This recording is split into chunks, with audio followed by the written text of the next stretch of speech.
Si votre chien tire en laisse, penser à lui prendre un harnais est une très bonne idée. En effet, il permettra d'équilibrer les points de tension et d'éviter d'exercer trop de pression sur son cou, comme ce serait le cas avec la combinaison classique laisse plus collier. Pour choisir correctement le harnais de votre chien, il faudra prendre en compte son gabarit, sa sécurité, votre confort ainsi que la robustesse du produit. Tous ces critères seront abordés dans la vidéo, alors allons-y. En termes de harnais, ceux que je vous recommande se trouvent en lien dans la description. De plus, si votre chien tire souvent en laisse et que cela vous gêne, je vous recommande chaudement la méthode du best-seller « Dressez votre chien en 15 minutes par jour ». Elle a été écrite par une éducatrice canine de 14 ans d'expérience et tient ses promesses car on observe les premiers résultats dès les 2 premières semaines. Vous le retrouverez dans la description. Parlons maintenant des différents critères de choix de harnais. Le critère le plus important est la taille du harnais. Ce n'est pas un détail. En effet, s'assurer d'acheter un harnais à la bonne taille, c'est s'éviter des ennuis par la suite. Pour votre information, un harnais trop petit sert votre chien, ce qui rendra les balades douloureuses et inconfortables. A contrario, un harnais trop grand risque de tourner, de blesser votre chien ou même de glisser. Il faudra donc vérifier 3 critères pour l'achat de votre harnais.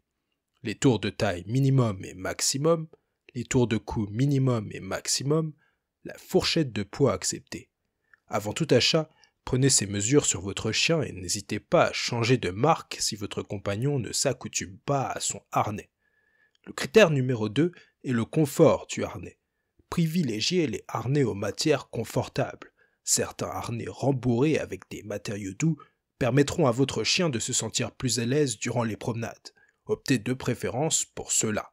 Si votre chien est musclé et a tendance à exercer une forte traction, pensez aux harnais renforcés qui feront une réelle différence en termes de solidité. À mon avis, il faut absolument éviter les harnais bas de gamme qui peuvent facilement s'abîmer et privilégier la qualité pour faire des économies sur le long terme. Mon troisième conseil est d'opter pour un harnais avec des bandes réfléchissantes, lorsque cela est possible évidemment. Grâce à cette fonction, vous aurez plus de sécurité durant les balades en temps sombre et votre chien sera mieux vu en cas de danger. En plus de ça, cette option n'entraîne pas de surcoût, alors que demander de plus?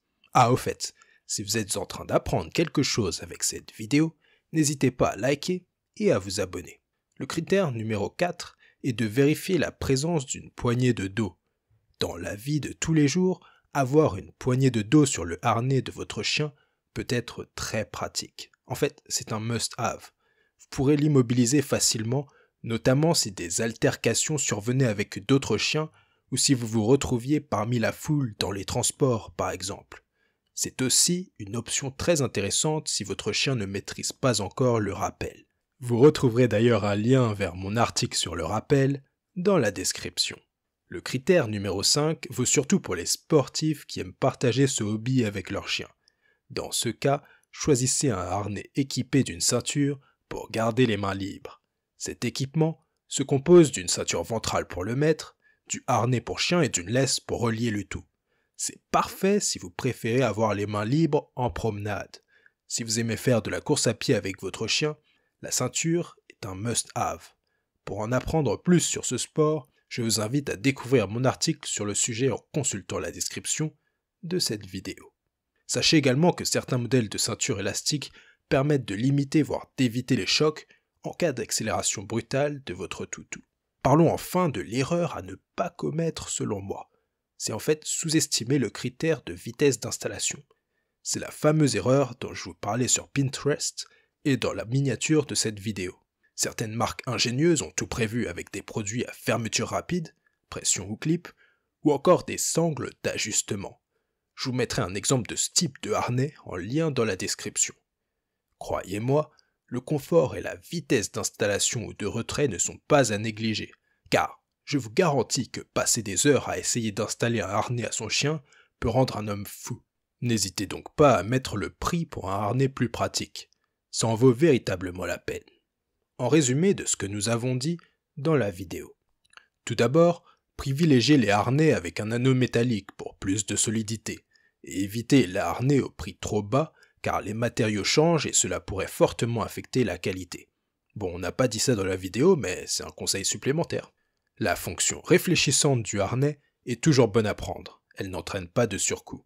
Si vous aimez faire du sport avec votre chien, je vous invite à vous tourner vers un harnais avec ceinture. Si votre chien a tendance à pas mal tirer sur la laisse, je vous conseille de lire le livre Dresser votre chien en 15 minutes par jour que j'ai évoqué un peu plus tôt dans la vidéo. Enfin, la poignée de dos intégrée sur certains harnais est très utile en cas d'urgence. Voilà, si vous avez apprécié la vidéo, n'hésitez pas à liker et à vous abonner. Sachez que ça aide vraiment la chaîne. Consultez également les articles que j'ai mis dans la description. À très bientôt.